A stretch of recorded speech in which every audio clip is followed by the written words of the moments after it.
Ganda yarn. Ito na ang nagmamaganda at feeling diva. Ganda Wanda!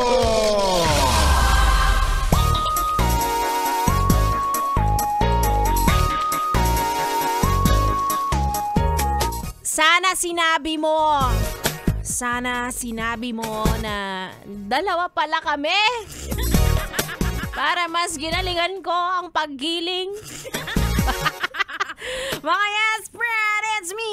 It's a girl, DJ Ganda Wanda. Kasama niyo na dito sa 101.1 Yes FM para sa'yo, yes, friend, na ang hilig maglaro ng bulag-bulagan. Ay, paborito niya yan. Pumapayag sa taong mahilig sa salawahan.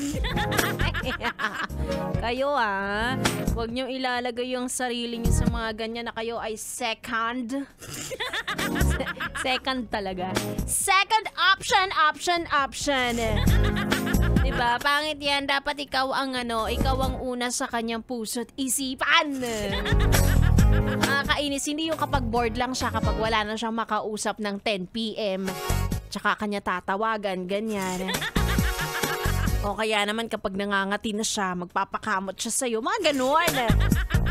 Pwede yung wag ganon. Dapat ikaw ang nasa priority lane. Mamabanggit.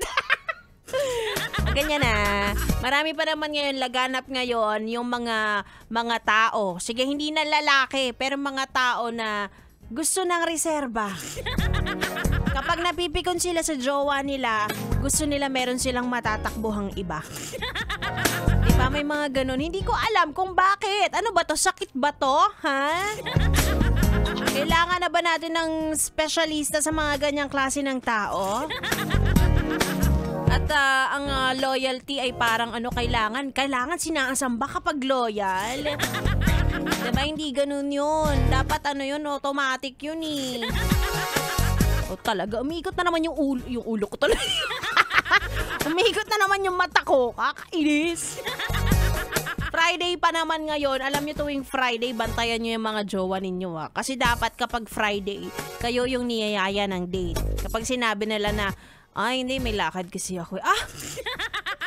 Hindi ba happy-happy ang Friday? Dapat happy-happy tayo. Para happy-happy ka sa iba, Anyway, kung ikaw naman ay single, wala kang problema malamang. Medyo malungkot na lang a little bit, pero sige, sasamahan na kita.